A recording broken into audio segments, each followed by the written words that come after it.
Hi, my name is Dr. Sean Durham. Welcome. You know, if you're a student or a parent or a teacher, you've probably run into this term known as developmentally appropriate practice. People have defined that in a number of different ways. Some of these definitions are correct, some are misunderstandings. And there are a lot of misunderstandings related to what developmentally appropriate practice really actually is. Well, I thought I would make a video and go into a brief explanation about this term and how it impacts the education of very young children, birth through age 8.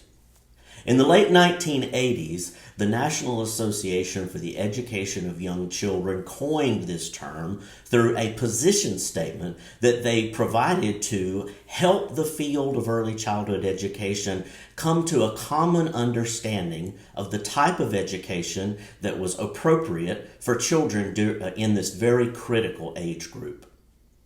So first of all, let's take the word developmentally. That indicates that the development of children is a very important component of how we determine to educate them.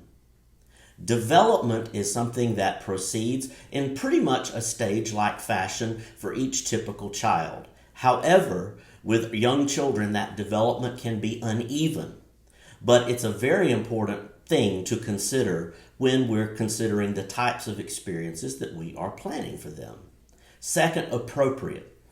The word appropriate indicates that there are specific types of things that you do with, say, infants, toddlers, preschoolers, early elementary grade students that are suitable, appropriate, and support their natural ways of learning.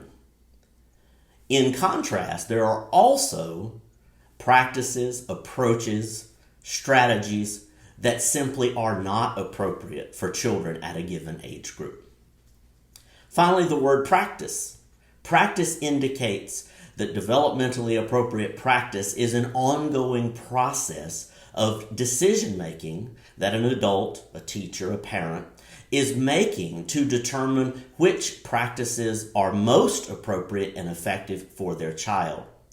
It also indicates that to be successful in our education with young children, we need to be reflective, which means we're always thinking back and examining our practices and thinking about how we could perhaps do things better, what next steps might be, or we might learn something new about the child's interest and the ways in which they learn. Developmentally appropriate practice is made up of 3 components that have to be considered when trying to plan activities, experiences, or engagement for a given child birth through age 8. The first component of developmentally appropriate practice is understanding that whatever is being planned and presented to the child must be appropriate for their age level and the developmental stage that they are presently in.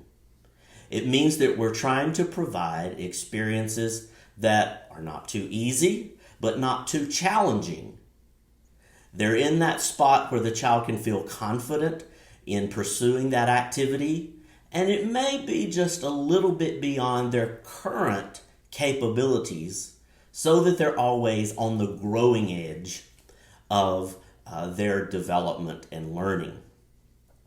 So the first part is developmental appropriateness by the age and stage of the child. The second factor that needs to be considered is also the individual appropriateness of the activity. Not all children are on the same developmental level. We know that. So when planning activities or experiences for young children, we have to get into that category that's appropriate for the age. But then we also have to look at the individual child and make sure that we are meeting their developmental needs where they are. Child development can be uneven in the early years, so considering the individual is critical. Third, the third component of developmentally appropriate practice is the consideration of the social and cultural context where the child is growing up and learning. We must understand the families, the neighborhoods, the communities that are informing the child's prior experience, because in the early years, all learning builds upon itself. Children come to us with rich prior knowledge that has come to them through their parents, through grandparents, extended family members, members of their community, and it is that knowledge that provides the framework that we build upon. So in order to determine if something is developmentally appropriate, we have to look at the age and stage of the child and make sure that that activity is appropriate there. Secondly, we have to consider the individual needs, the individual characteristics, and yes, the individual interests of the child, and make sure that we're appropriate there. And then third, we must consider the social and cultural context so that the education, the experiences, the activities that we're providing are those that the child can engage with, and it builds upon the wonderful knowledge that they've already received from their learning and growing community. Well, we're going to follow up with another video that's going to give examples and illustrations of this wonderful term known as developmentally appropriate practice. And I hope you'll join me for the next video. Thanks.